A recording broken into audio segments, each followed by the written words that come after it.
Okay, so now we'll do some shoulder work and we'll finish with a little bit of hip work on the mat. So you just need a nice comfy mat again, and you just need your strap, okay?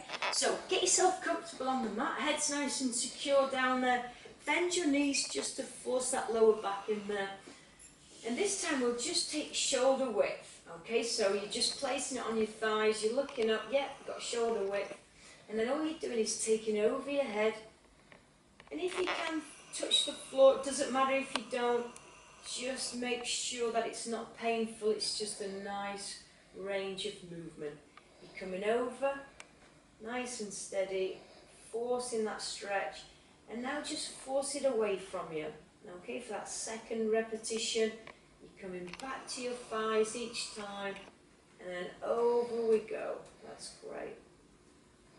Super. And then you're reaching away from you for that last time, giving it a big stretch. And then from there, just straighten the legs forming, so you get a big stretch. Point the fingers, point the toes, but just look after that lower back, and you'll feel that stretch right through there. Bend the knees again, bring them in, and let's bring that strap back. That's great. So we can get rid of the strap now. Just pop it out of the way, because we will need a little bit of range of movement here. We'll do what we call snow angels, okay? So we start hands down by the side, and then palms facing up, and all you're doing is you're just coming up from there, and you're just linking the thumbs together at the top, forcing that movement. You're just sweeping the floor there, nice and steady, as you're coming around.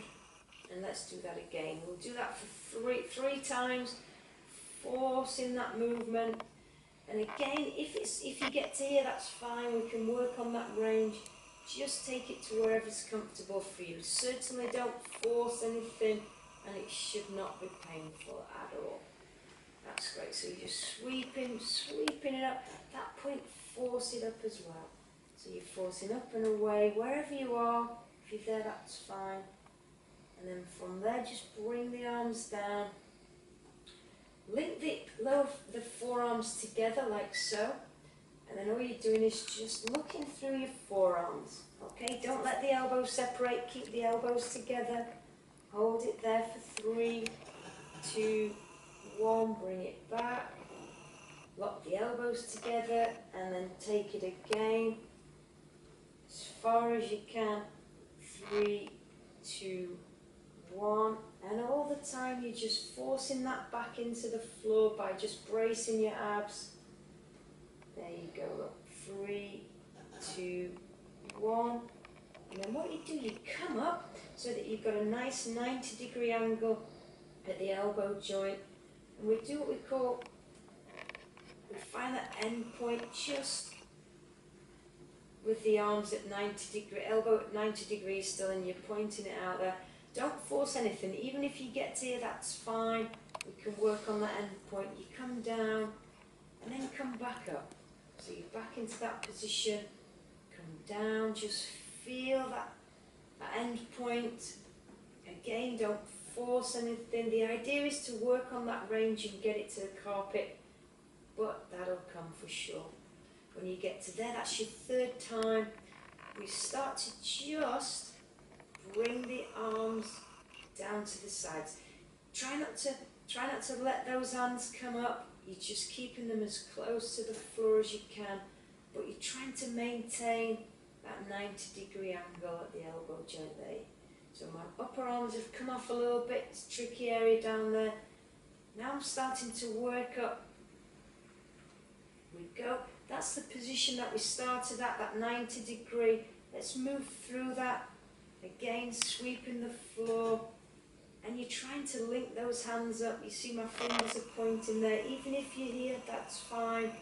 Just work down as much as you can, but it shouldn't be painful.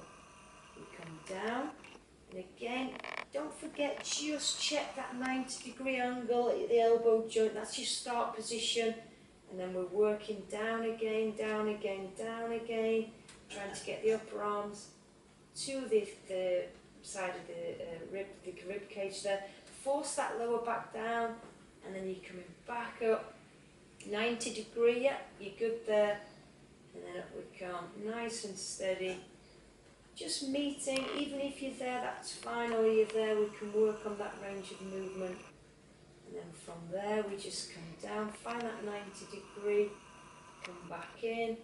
And just last time, just force those elbows together as you force through.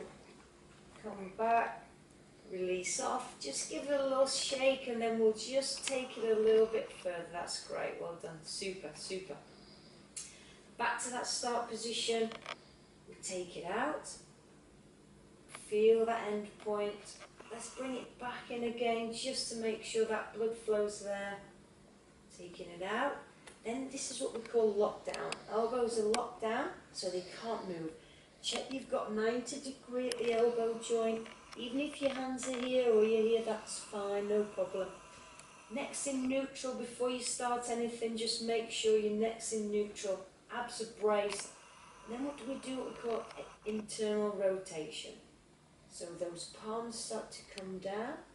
You're coming down to as close to the floor or to the floor as possible. At that point, just raise the elbows a little bit, and then you're doing what we call external rotation. You're over the top, coming down to the carpet, or as close as the carpet you can get to. Let's go internal again. We'll do this 3 times on each, so this is your second time on internal rotation. Back up we come, over the top, forcing that stretch, but nothing painful. It should never be painful. Just remember your back's into the mat there and you're looking up straight ahead, no stress on your cervical spine. And then back over for the last time on that external rotation. And then from there come in, nice and steady. That last one, lock the elbows together, take it over, so you're looking through as much as you can, sliding those hands away from you, but don't let those elbows release. And then from there, just open up and sweep around. That's great. And then relax the shoulders. That's super. That's the shoulders done. I want to finish with one on the hips for you. Straighten one leg on the floor. Bring the other one into the hands there. Take the foot over, so if you see, my foot is just on the opposite side of my thigh. I'm going to lock down with my opposite arm here. Neutral eyes the whole time, no stretching, no twisting of the cervical spine. And then I just apply a little bit of pressure with that same side, and I'm just feeling that stretch right through here. Okay, so I'm just forcing that, but again, my neck's in neutral, my hands locked down, my arms locked down, and I'm just forcing that stretch. And again, it shouldn't be painful, but you should be getting a good release through this area here. Forcing that stretch down, and we'll hold that for 10, 9, 8, 7, 6, 5, 4, 3, 2, 1. Slowly release the hand first, and then just bring that leg back, nothing too jerky, no jerky movements. Straighten that stretched leg, bring the other one up and across.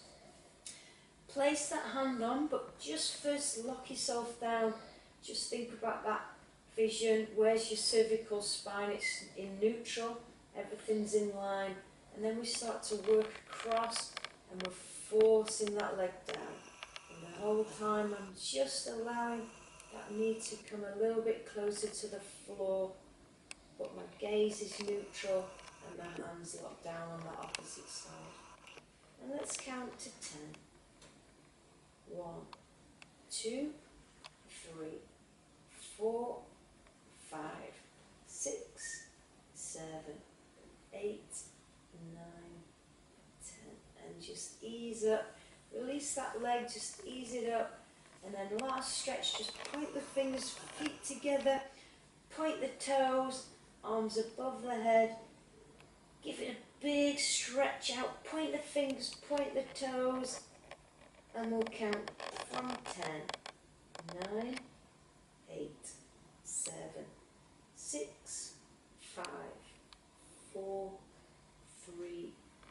2, 1, and slowly release the hands. Just hold on to the back of the thigh, help yourself up into a seated position. Just sit back, release the shoulders, give the legs a little shake, and I hope you enjoyed that. Thank you.